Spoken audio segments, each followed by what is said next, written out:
Hi, my name is Cho Kong, and I am the writer for Mama Kong Says. This is the first installment of future Mama Kong Says. So I have been asked to do an audio or video version, so I put it together here. And they will be released around the same time as each Mama Kong Says that I put out. This is the 2003 November 8th edition of Mama Kong Says. So here we go. The characters Shei Songhua in the K-drama Hospital playlist says there are three types of people. The first type is happiest when they are eating with other people. Joy to them is a stomach filled, shared amongst friends. The second type likes to eat alone. Enjoying the pleasures of food is a solitary endeavor. And finally, the third enjoys watching others eat, no matter how hungry they are. I don't know why that stuck with me. And why I still remember that moment in the show. It is at the end of season 1 when she says it, directing with awe the way she felt about her friend they call Buddha because he was so kind. But at that moment, she hoped that he took the time to enjoy his food now. At that moment, they traded places. The one who enjoyed eating alone and the one who enjoyed watching others eat. November seems to be the time for Korean festivals around the DMV area. That's DC, Maryland, Virginia. I am thankful for these events. They are wonderful excuses for me to take Mama Kong out. If not for these K festivals, she would be relegated to lunches with me and walks around the neighborhood alone. Though Mama Kong enjoys her short walks and talks with me, these outings allows her to share her stories to fresh faces, old stories to strangers told anew. She always returned from these outings with a smile. Yet her Haramani legs rarely had the energy to stay longer than an hour or so. So when she decided to sit and watch the sing-along contest, I was surprised. We had already walked around for an hour, checking out the food, talking to a few strangers, so when she heard young people singing, she wanted to stay and hear them. To both of our surprise, there were more people singing Korean than not, and most of these singers were non-Korean. We shared a smile of pride witnessing the global power of K-pop. I, I don't think Mama Kong thought of the global power of Korean entertainment, at least not the way I was projecting or am projecting now.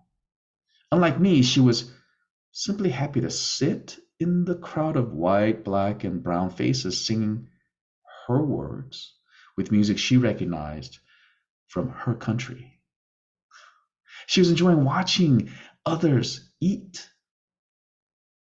Like the young lady from Manassas who spent a couple of years teaching English in Korea, or a young African American with her lesbian partner who learned Korean listening to BTS and Blackpink.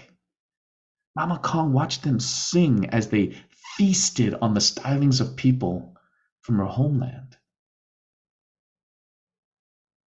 Why don't you sing, Chilla? My mother said to me as the young Korean teens rapped the latest Korean pop tune with a diverse audience rapping around along with them. At that moment, I wasn't listening to the singers or even enjoying being in the middle of all of these people sharing my love for K-pop. I was watching my mom.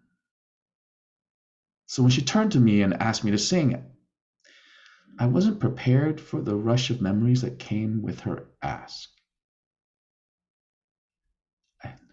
Most of my memories of my childhood with Mama Kong had been difficult reminders of my failings. The few good memories, the funny and the heartwarming, were always connected to me singing. Like when my college show choir, the New Virginians, visited my mother's home, our home of over 50 years, for a feast that my mother cooked for everyone on the travel bus.